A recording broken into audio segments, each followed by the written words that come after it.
Cet album, il m'a pris entre guillemets 2 ans à être fait parce que je l'ai recommencé plusieurs fois, quoi. Donc l'idée, c'est de pouvoir se démarquer, de faire quelque chose un peu différent, un peu nouveau. Et pour moi, la musique, c'est quelque chose qui se partage, comme beaucoup de choses, comme l'entrepreneuriat aussi.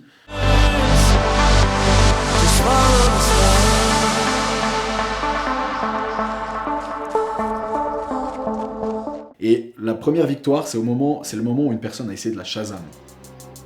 Et c'est de se dire, ah, c'est qui, j'ai envie de l'avoir dans ma playlist.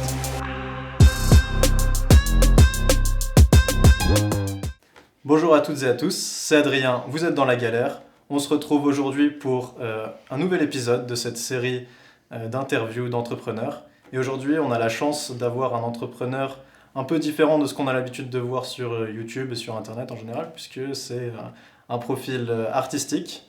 On a Cédric qui s'est présent, alias Two Minds. C'est ça. Merci d'être venu. Bah avec plaisir, merci de me recevoir. C'est vraiment un plaisir d'avoir un artiste ici qui va pouvoir nous parler du projet entrepreneurial, comment on fait pour démarrer une carrière d'artiste. Avant de commencer, Two Minds, c'est ça. Et là, normalement, ça va être stylé. J'espère.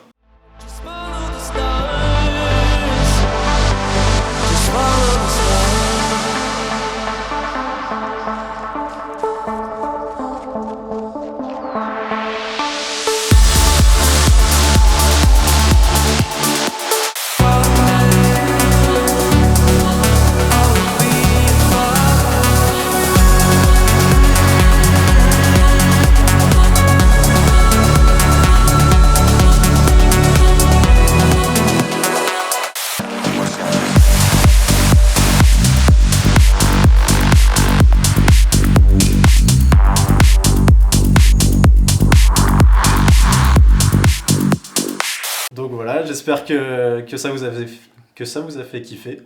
Et ben, on peut commencer dès maintenant. Est-ce que tu veux bien te présenter et présenter ton projet ? Alors comme tu l'as dit, je suis Cédric, Two Minds.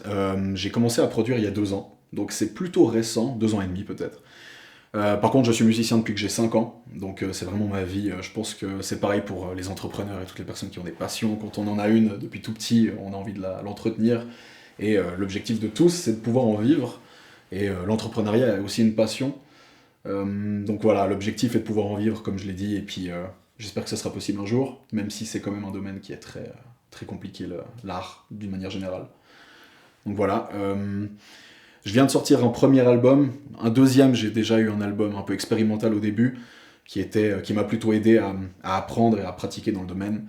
Mais ça, c'est le premier, disons, qui est très travaillé avec un concept un peu nouveau, et que j'espère va réussir un peu à m'aider à arriver dans ce domaine et dans cette industrie de la musique, en tout cas pour commencer en Suisse, et puis peut-être plus si possible. Ah bah carrément, on te le souhaite. Merci. Est-ce que tu veux parler un petit peu plus du concept de ton album ? Alors, ce concept, que j'espère est un peu original et un peu unique, mixe plusieurs choses qui m'ont inspiré dans l'industrie de la musique et aussi dans l'entrepreneuriat. L'idée, c'était pas de sortir que de la musique, parce qu'on sait qu'il y en a énormément aujourd'hui, il y a beaucoup d'artistes, il y a beaucoup de DJ, il y a beaucoup de gens dans ce domaine et dans ce contexte-là, donc l'idée c'est de pouvoir se démarquer, de faire quelque chose un peu différent, un peu nouveau. Et donc, hormis l'album, la musique, j'ai essayé de créer une histoire, donc j'ai été touché par une histoire qui n'est pas la mienne, que j'ai vue sur les réseaux et dans un journal, et ça m'a inspiré des atmosphères, des choses à raconter, et je me suis dit pourquoi pas en faire un album conceptuel. Donc une musique et en fait un épisode de cette histoire, et continue entre guillemets à travers l'album, c'est-à-dire qu'une musique va guider la suivante, et il y aura des atmosphères entre chaque musique pour qu'en fait l'album s'écoute d'une traite, comme l'a fait Pink Floyd, qui est un de mes groupes d'inspiration qui seront mes dieux à jamais. Iconique. Mais du coup c'est un peu l'idée, c'est vraiment de raconter cette histoire au travers de cet album, qui est continu pendant 8 musiques. Donc ça c'est un peu le premier concept de l'album. Et c'est métaphorisé, donc on peut pas l'écouter forcément au premier degré, ça laisse un peu libre à l'imaginaire de la personne, envie d'imaginer ce qu'elle souhaite, mais il y a des indices pour vraiment comprendre ce que j'ai envie de raconter. Et à travers ça, je me suis dit pourquoi s'arrêter à l'audio et à la musique avec une histoire, ce serait peut-être de pouvoir l'imager d'une certaine manière. Donc j'ai fait appel à un motion designer qui a créé un dessin animé en fait de toutes pièces pour raconter justement cette histoire, et puis des parties de dessin animé seront disponibles pour chacune des musiques sur YouTube, sur mon site web.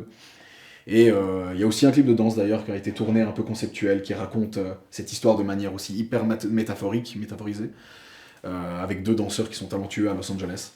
Donc voilà, bref, l'idée c'est vraiment de créer un univers tout autour de ça, et de raconter mon histoire au mieux, et de plonger ces gens dans cette dimension.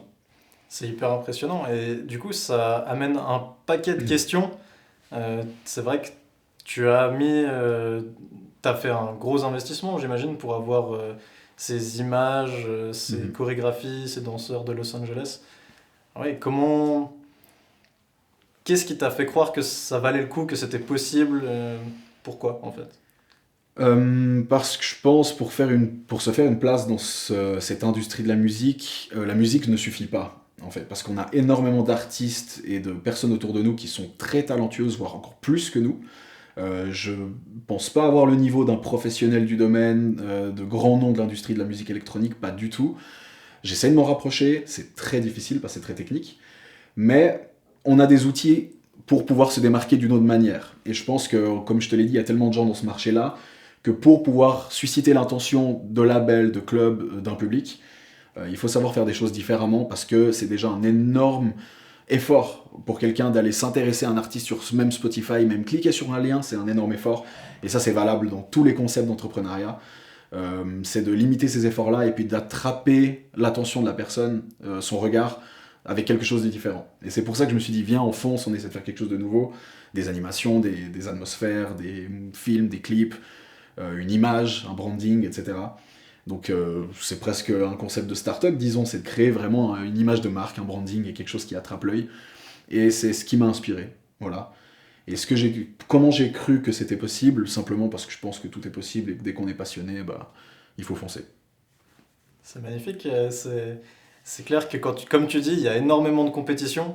Donc avant de se lancer, il faut vraiment croire en son projet et se dire ouais, j'ai quelque chose à apporter et j'ai même du coup avec le côté créatif, j'ai un besoin d'exprimer cette chose-là Mhm. et du coup, je pense que tu as déjà plutôt bien réussi à faire transparaître ce que tu voulais. En tout cas, moi, c'est ce que j'ai ressenti. En tout cas, avec mon oreille qui n'est pas professionnelle mais qui est amateur, Mhm. je trouve déjà que la qualité de audio est, est vraiment intéressante. Donc si vous n'avez pas encore écouté, je vous conseille d'aller voir. Euh, Après cette interview, évidemment, mais... Ne le coupez pas. Bah, merci en tout cas pour tes mots. En tout cas, c'est le genre de retour qui drive beaucoup un artiste, tu vois, même si t'es pas du domaine professionnel, d'avoir des gens qui apprécient simplement premier degré, c'est déjà une première réussite. Mais je crois que je suis en train de passer à une question suivante. Mais c'est vrai que, disons, il y a 2 dimensions. C'est plaire évidemment au public, qui est n'importe qui peut être toi, qui peut être moi, qui peut être vraiment juste des gens qui ont envie de kiffer de la musique. Mais c'est vrai qu'il y a aussi des oreilles professionnelles qui vont vraiment tout écouter. Et c'est ça qu'on essaye, je pense, tous les producteurs de Target, c'est de plaire à ces gens-là parce que c'est eux qui bookent, c'est eux qui croient en toi et ceux qui se disent ok, il a une qualité dans laquelle je crois. Il n'y a pas que ça. Il y a le concept, il y a la musique, la compo. Mais comme je t'ai dit, il y a tellement de gens sur le marché que c'est vrai qu'on essaie de s'en rapprocher le plus possible. Mais dès le moment où on a un public derrière soi, une communauté à qui ça plaît, je pense qu'on peut aller loin. Et la première chose, c'est aussi que ça te plaise à toi. Je pense que la personne la plus compliquée à convaincre, c'est soi-même. Et toute ma communauté, tous mes proches te le diront. Même encore aujourd'hui, c'est difficile d'être convaincu. Parce que bah, on a tellement entendu ce qu'on fait, on a tellement passé des heures à créer que finalement on n'en peut plus de sa propre musique. Donc cet album, il m'a pris entre guillemets 2 ans à être fait parce que je l'ai recommencé plusieurs fois. Quoi. Je pense qu'en tout, j'en ai fait 4 ou 5 sans le savoir. Mais à un moment donné, il faut savoir se dire ok, ça plaît, c'est l'objectif, ça me plaît quand même à moi, il faut y aller, il faut aller de l'avant et passer à l'étape suivante. Quoi. Je peux imaginer ouais, que dans la musique, comme dans n'importe quel autre projet, en fait, quand on commence à passer 24 heures sur 24 sur le même morceau, on va revoir le petit loop, la petite boucle, en boucle et en boucle, vraiment, ça doit commencer à tourner dans la tête, on peut plus l'entendre, j'imagine. C'est fou, ouais. Et après, il faut faire semblant, quand tu fais du live, de l'aimer, de danser avec les gens.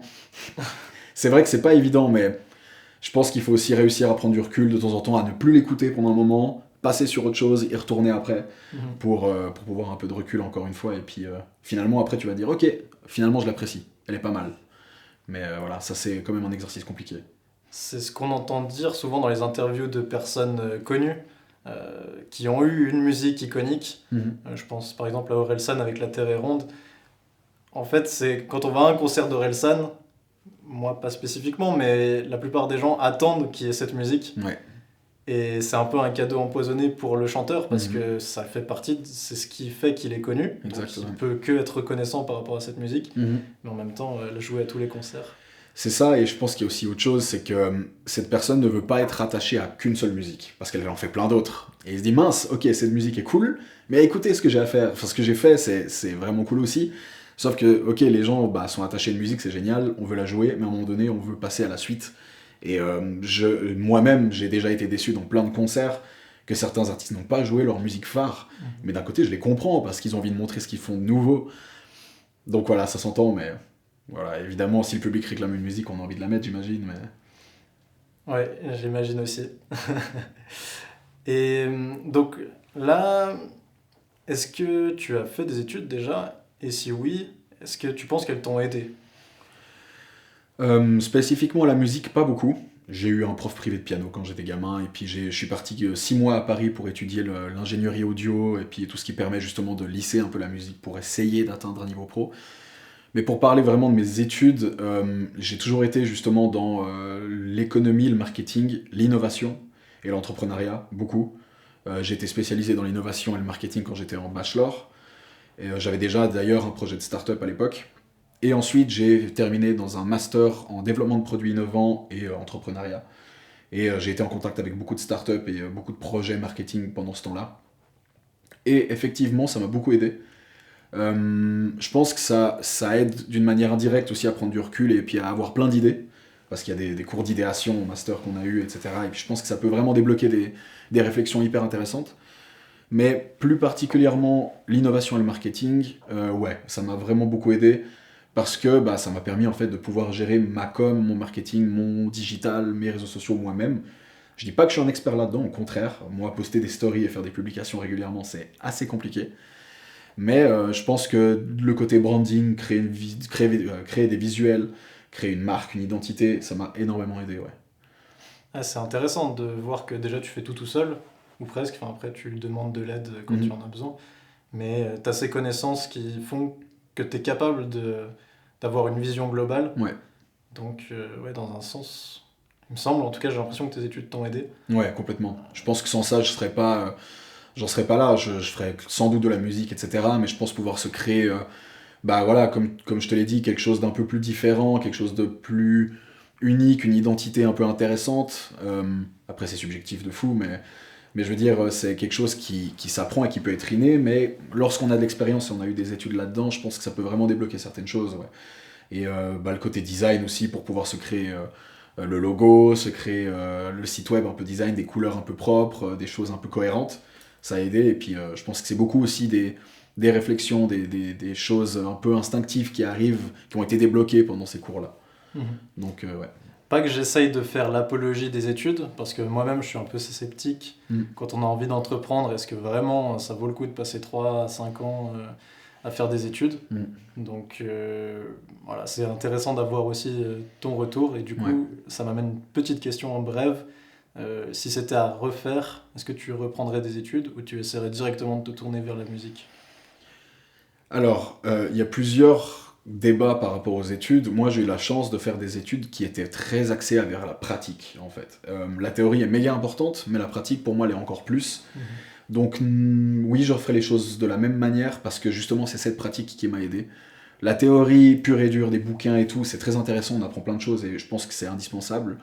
Mais c'est le fait d'avoir essayé, d'avoir pratiqué avec plein d'autres projets que le mien, qui a fait que j'ai eu des idées, que j'ai pu m'inspirer ailleurs, et puis faire plein de rencontres aussi. Donc c'est une catégorie d'études, je pense pas que c'est forcément une réponse exacte pour tout, mais en tout cas dans mon cas, le côté pratique de ces études-là, je le referai, ouais, clairement. Ok, donc tu as beaucoup parlé, tu as même dit que tu avais commencé à créer une start-up. Ouais. Est-ce qu'il y a un moment où tu t'es dit, en fait, j'ai l'âme d'un entrepreneur, il faut que je tente des choses? Il y a un moment où tu t'es dit, ça y est, je suis entrepreneur? Sans doute il y a eu un moment, ouais. Après, c'est vrai que toute ma vie, j'ai eu beaucoup d'idées. Des idées très bêtes, sûrement, mais il y a eu beaucoup d'idées où je me suis dit, tiens, il y a peut-être quelque chose à faire, ou j'ai toujours envie de faire plein de choses. Pas forcément lié à la musique. Donc je pense que c'est quelque chose qui est venu petit à petit au fur et à mesure de ma vie, de mes études. Mais c'est vrai que c'était au bachelor, un jour je me suis dit, mais pouvoir avoir une idée, une simple idée, et pouvoir en faire un concept qui fonctionne et qui est adopté par un marché, par un public, c'est quand même quelque chose de génial. Et c'est pas que l'objectif d'y arriver qui est cool, c'est tout le processus et tout le chemin qui fait qu'on démarre d'une idée et puis qu'on arrive à un produit fini, un projet fini, et puis quelque chose qui peut fonctionner dans la durée. Et ça, je me suis souvent fait la réflexion, et puis c'est arrivé pendant mon bachelor. Et évidemment, cette startup était axée avec la musique, l'événementiel musical et la musique. Donc voilà, encore une fois, c'était pouvoir mixer la passion et l'entrepreneuriat que j'aimais beaucoup. Le rêve. Et le rêve, je pense, de tout le monde. Et c'est comme ça que c'est arrivé. Ok, ouais, donc comme la musique, tu baignes dedans depuis un petit moment. Ouais, c'est ça.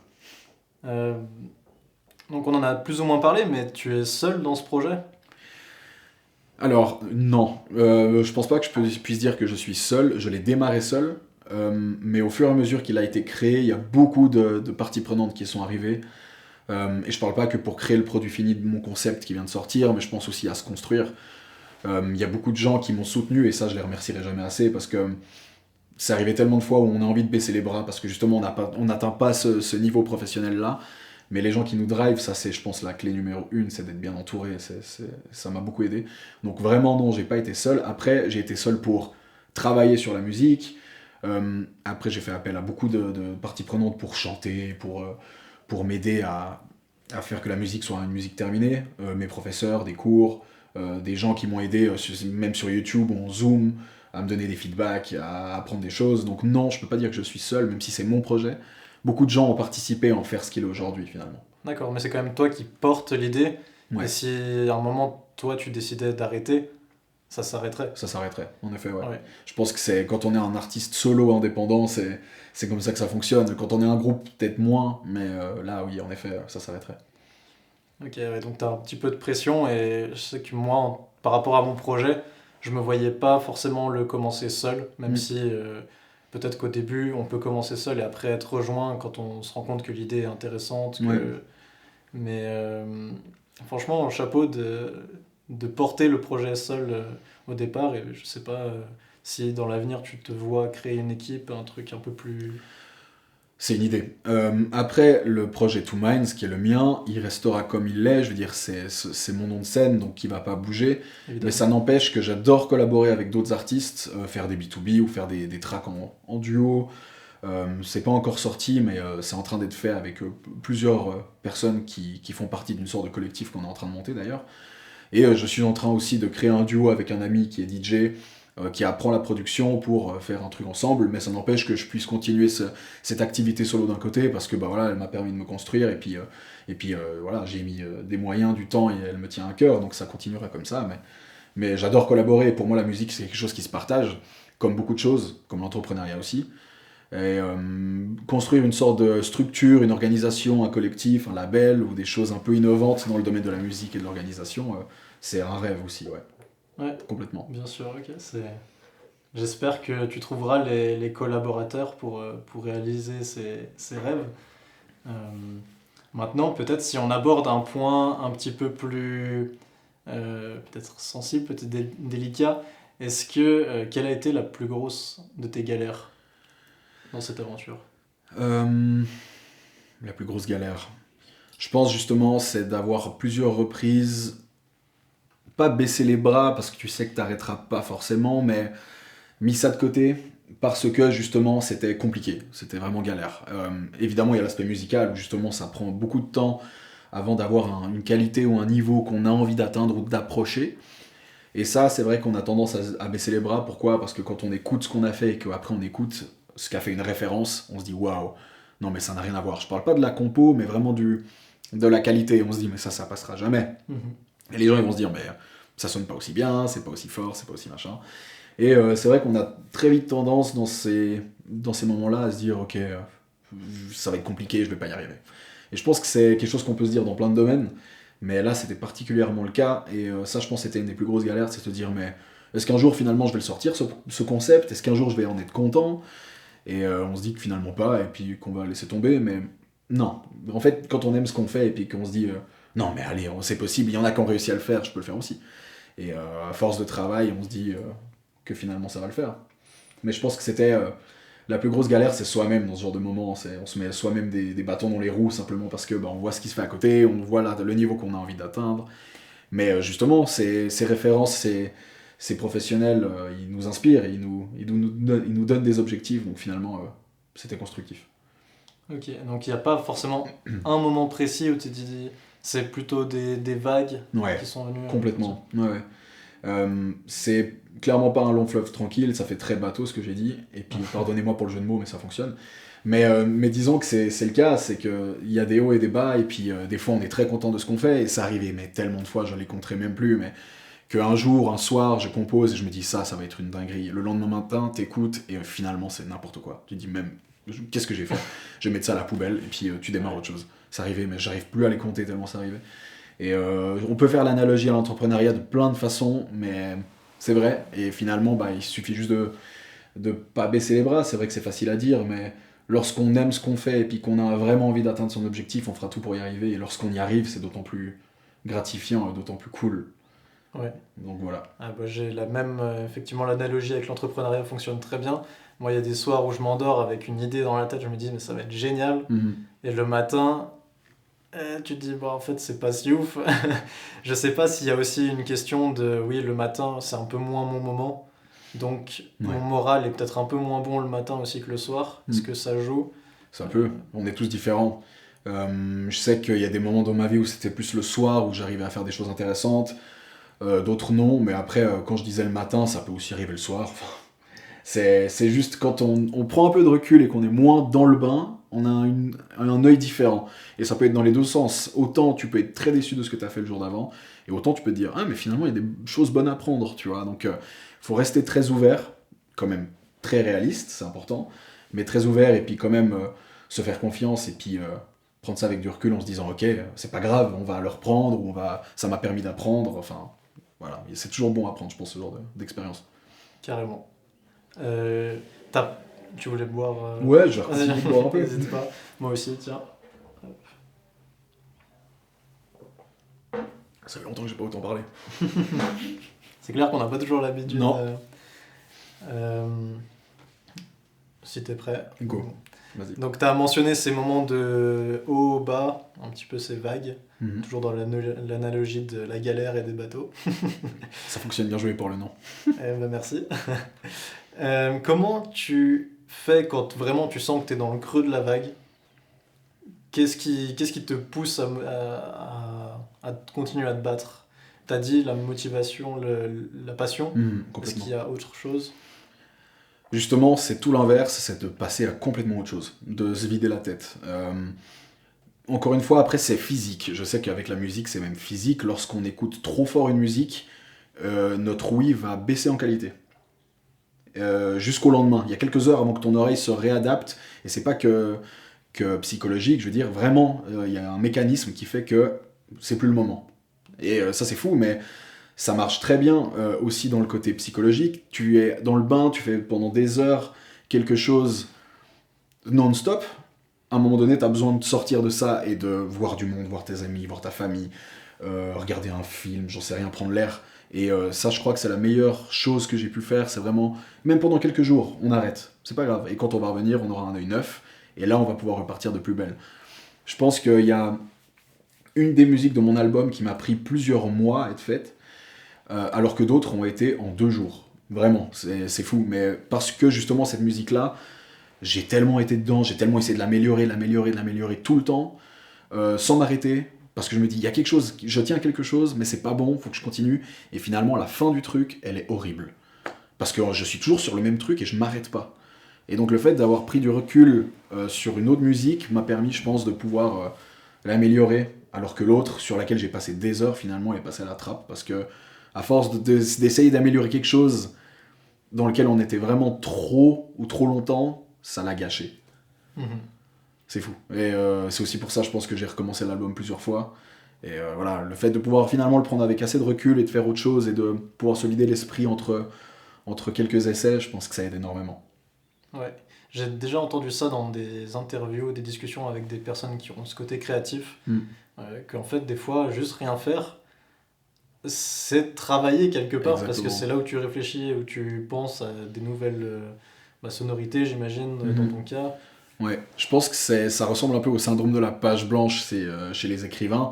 Quand t'es trop dans ton truc et tu penses qu'à ça, finalement tu seras pas inspiré, tu te mets toi-même des bâtons dans les roues et puis ça marchera pas. T'auras beau passer des heures devant ta feuille, il n'y a pas une chose qui va ressortir à part ton nom à droite et un petit cœur en bas à gauche, parce que bah, t'es pas inspiré, tu vois. Donc finalement, si tu laisses ça tranquille, tu vas voir un peu à l'extérieur, tu vas prendre l'air, tu vas te balader.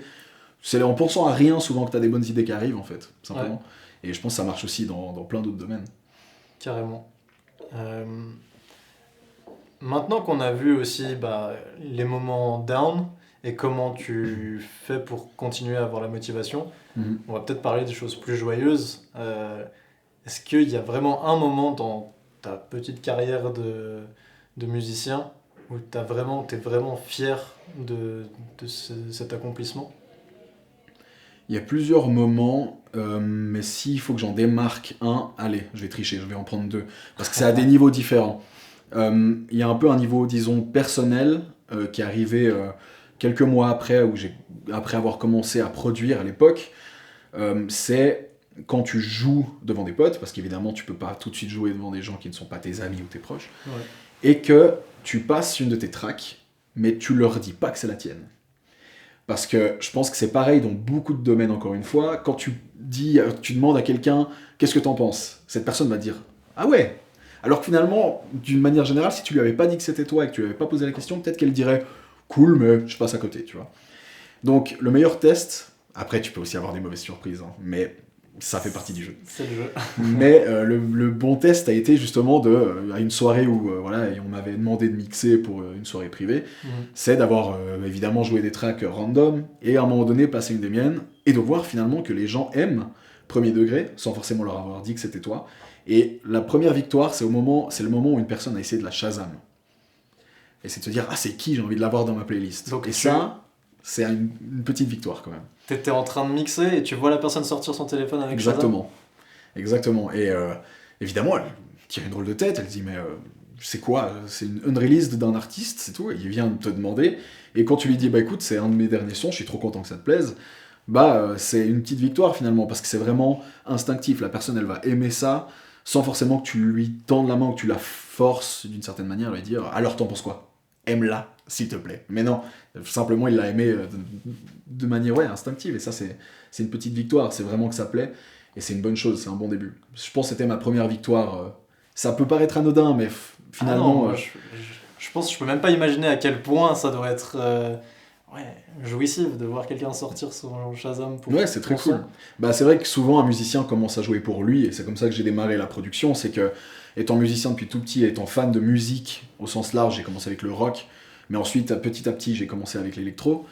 Je me suis dit pourquoi pas, j'essaye et puis on verra si j'arrive à quelque chose, et au pire ça me fait kiffer moi et c'est pas grave pour le reste. Mais dès le moment où tu vois que des gens commencent à aimer, c'est là que tu te dis pourquoi pas se lancer un peu, et puis on verra ce que ça va donner, et finalement les choses avancent, et puis voilà. Donc chaque petite victoire est bonne à prendre, et je pense que ça drive énormément d'avoir ce genre de retour, parce que c'est vrai que si on reste dans son coin et qu'on n'en parle pas autour de soi, on a notre propre motivation, notre propre passion, et pas celle des autres. Mais moi je pense que l'énergie des autres t'aide énormément à avancer. Et ça m'a énormément aidé, juste génial. J'ai aussi peut-être un petit conseil à donner de mon petit niveau, qui veut rien dire d'ailleurs, mais je pense, comme tu as dit très bien, il faut prendre en compte ces petites victoires. Et je pense que, surtout quand on est dans une lancée comme la tienne, ce qui va être important, et même peut-être le plus important, c'est d'arriver à continuer à prendre en considération ces petites victoires. Voir un Shazam te dire putain, il y a 1 an, 2 ans, c'était vraiment la folie, et maintenant il faut pas s'y habituer en fait. C'est un bon point que tu évoques, parce que c'est vrai que lorsqu'on commence justement à sortir plusieurs choses, à prendre un peu confiance et à être baigné dedans, on a tendance à vouloir viser toujours plus haut. Je dis pas que j'ai de quoi viser très haut encore pour l'instant, c'est le début du projet. Mais j'ai mes petites victoires, je commence à avoir quelques écoutes sur Spotify, j'ai été sélectionné pour un super festival en France, et ça c'est la deuxième victoire dont je voulais te parler d'ailleurs. Et faut savoir célébrer ce genre de choses, parce que quand ça devient trop habituel, on peut tomber dans une routine, et c'est là où je pense qu'on peut commencer à s'ennuyer. Mais toutes ces victoires-là sont vraiment bonnes à prendre, et je pense qu'elles font aussi vachement avancer. Et même si ce sont des petites victoires et on se dit j'aurais voulu faire mieux, c'est pas grave, faut avancer, on a le temps. Et c'est comme ça qu'on va progresser dans le domaine, c'est sûr. Carrément. Juste avant de passer à la question suivante, du coup, tu as glissé une petite info en scred là. Rendez-vous au Girton Festival le 8 septembre. Je fais ma promo. Vous avez noté le 8 septembre. Ouais, c'est ça. Pour te mettre en contexte, j'ai justement ce festival a organisé un tremplin, ce que font plein de festivals aussi en Suisse, il n'y a pas que celui-ci. Mais en gros, le concept était envoyez-nous une prod, un lien Spotify pour que le truc soit quand même un peu avancé, et nous, on va vous sélectionner selon ce qu'on aime, le retour qu'on a, etc. Et puis les finalistes seront départagés pour pouvoir aller mixer en fait ou faire du live pendant ce festival-là. Et c'est quand même un festival assez neuf, mais qui commence à avoir pas mal de traction parce que je crois qu'ils annoncent 8000 personnes pour cette année. Et il y a deux des plus grands noms de l'industrie de la techno-mélodique qui y seront. Et je suis très heureux d'avoir pu être sélectionné comme finaliste parmi 500 producteurs et d'avoir finalement gagné avec un autre producteur le droit d'aller sur scène. Et ça, c'est, je pense, la deuxième plus grande victoire, c'est de passer à peut-être ce niveau un peu plus professionnel et de pouvoir promouvoir sa musique et son univers à plein d'autres personnes qui font pas partie de ton entourage. Et on verra ce que ça donne. Une vraie reconnaissance de ton travail alors. C'est ça, complètement. Magnifique. Si on enchaîne du coup sur la question suivante, est-ce que tu as un conseil, peut-être simple, pour celui ou celle qui veut se lancer? Ça va paraître encore bateau, galère, mais je pense que c'est simplement d'y croire. Parce que je connais tellement de gens qui ont des idées géniales, et je parle pas que de la musique et de l'art, mais dans plein de domaines différents, encore une fois, et qui veulent simplement pas se lancer parce qu'ils se disent je suis pas capable, j'ai pas les connaissances, j'ai pas les moyens, il y en a d'autres qui font des choses similaires, qui le font trop bien, donc j'ai pas ma place. C'est faux. À premier abord peut-être, mais c'est le démarrage de quelque chose, et je pense qu'il faut simplement y croire, et puis se lancer et en parler autour de soi, simplement parce que on part tous de quelque part. Même Steve Jobs est parti de quelque part, je veux dire, n'importe qui a eu des idées incroyables ont eu ces réflexions un jour, sauf que ils se sont dit vas-y j'avance. Évidemment il y a plein d'aléas de la vie, des rencontres, du networking, de la chance qui font que, mais faut se donner un coup de boost et puis se dire qu'on peut y aller. Et je pense que c'est le meilleur conseil que je puisse donner aussi aux musiciens, c'est même si vous n'avez pas encore de compétences musicales ou d'ingénierie audio, ça s'apprend, ça s'entraîne. Dès le moment où on veut, on peut, et ça fonctionne, je pense. Est-ce que tu arriverais à décrire ton expérience entrepreneuriale, donc de musicien, si on se concentre juste sur ce que tu fais dernièrement, en 3 mots? Waouh! J'ai l'impression que c'est un entretien d'embauche, c'est vrai. L'expérience entrepreneuriale musicale en 3 mots. Je pense que le premier, c'est bonheur. Simplement parce que c'est un pur bonheur de pouvoir faire ça et le partager autour de soi et d'avoir autant de joie en faisant quelque chose qu'on aime. Travail, évidemment. Parce que j'ai dû énormément bosser pour apprendre et investir beaucoup de temps. Et le troisième serait partage, je pense. Parce que, évidemment, c'est un art, donc pour moi, c'est quelque chose qui doit impérativement se partager. Mais aussi simplement parce que, comme je l'ai dit plus tôt dans l'interview, être entouré, c'est quelque chose qui drive énormément et qui permet d'avancer. Donc c'est les 3 premiers qui me sont venus. Il y en a sûrement plein d'autres. Mais... ça a l'air plutôt cohérent en tout cas avec ce que tu disais. Bonheur, travail, partage. Et puis ça fait un peu... on dirait presque le sigle, je sais pas, d'un grand pays c'est clair. francophone. On se demande lequel. Voilà. On arrive presque au bout de cette interview. Je me demande souvent quand je rencontre des entrepreneurs, est-ce que tu as un entrepreneur, une personnalité, quelqu'un que tu suis, que tu admires et qui t'inspire au quotidien? Alors je pourrais pas forcément me dire de nom de personnes connues. Évidemment, je pense qu'on est inspiré aussi par les plus grands, mais c'est plus des personnes que j'ai rencontrées dans mon entourage qui sont pas forcément du domaine, mais qui ont débloqué certaines choses. Après, point de vue musical, j'ai eu mon prof privé que j'ai eu quand j'étais petit, qui m'a permis en fait d'aimer la musique, parce que je pense que c'est pas forcément donné à tout le monde.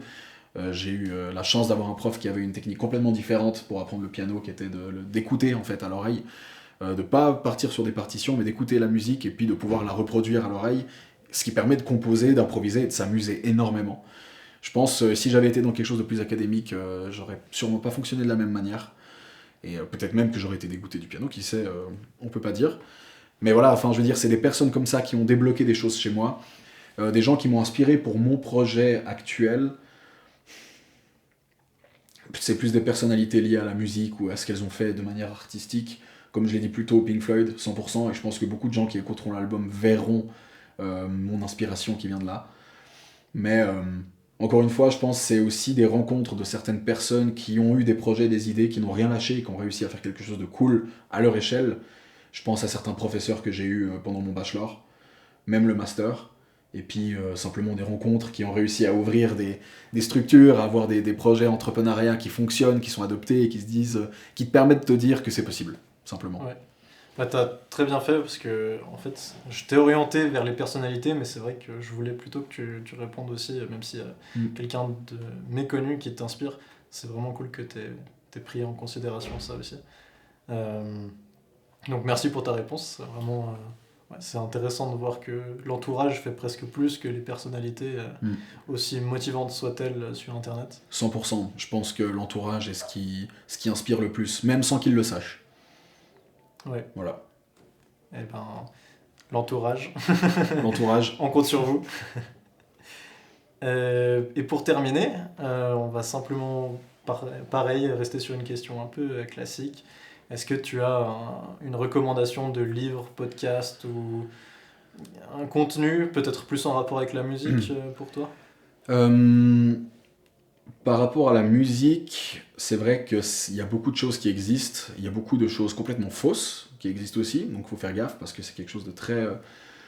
comment dire, la musique c'est très technique, c'est quand même très personnel aussi, donc il y a beaucoup de gens qui vont dire des choses qui vont s'appliquer à certaines personnes et pas à d'autres. Mais pour apprendre l'ingénierie audio et la composition et la production, j'ai une chaîne YouTube à recommander, il me sera sûrement très, très reconnaissant. Ça s'appelle Strobe Studio, de Igor Chevalier, qui m'a beaucoup appris sur le côté technique de l'audio, qui est vraiment cool et hyper motivant. Mais après, pour le côté entrepreneuriat ou ce genre de choses qui peut te donner des idées pour avancer, c'est moins des podcasts YouTube. J'ai lu un livre il y a quelques années, pendant que je faisais ma startup, qui s'appelle Hooked, de Nir Eyal. Je sais pas si ça te dit quelque chose. Oui, tout à fait. Super inspirant, mais pas que pour l'entrepreneuriat, pas que pour les business, mais c'est vraiment de pouvoir développer cette réflexion, de se dire, voilà, qu'est-ce que je vais faire pour attraper la personne que je veux attraper dans mon filet, lui, l'accrocher justement, le hooked. Exactement. Et ça m'a ouvert les yeux sur plein de choses et m'a permis d'avoir des idées. Donc je le recommanderais à beaucoup de gens.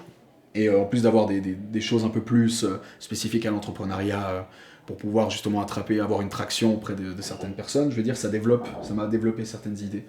Donc je le conseille vraiment beaucoup. Et après, j'ai d'autres livres qui sont en rapport avec l'entrepreneuriat. Il y en a un qui s'appelle Lean Startup. Je pourrais pas vous dire de qui c'est, je me rappelle plus, mais je l'ai si jamais. Ouais. Et un autre qui est Growth Hacking, aussi très connu.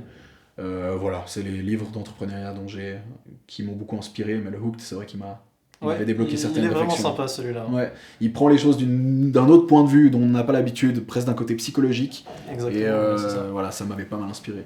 Ouais. Et ben parfait. Hooked, je le recommande aussi. Parfait. Et merci beaucoup d'être venu. Merci à toi. D'avoir pris le temps de nous expliquer un peu ton processus. On rappelle que tu seras en septembre. Le 8 septembre. Le 8 septembre au Gerten Festival. Donc c'est au château de Chantilly, au-dessus de Paris. Et voilà, comme son nom l'indique, ce sera vraiment devant le château qui sera illuminé. En plus d'être un cadre magnifique, je pense qu'il y aura une ambiance géniale. Et puis des artistes géniaux aussi. Pour ceux qui connaissent dans la technomélodique, il y aura Stéphane Bodzin et Agents of Time qui sont vraiment des grands du domaine et qui eux t'emportent vraiment très loin avec leur univers. Donc très content de pouvoir être dans la line-up avec eux. Ouais, donc il est peut-être encore temps de prendre vos places. Moi j'essaierai de venir, je pense. Ah, j'adore, ouais. Ce serait cool. Et puis on se retrouve la semaine prochaine pour une autre interview. Je pense que ça va vous intéresser. Et d'ici là, abonnez-vous. Nickel. Trop bien.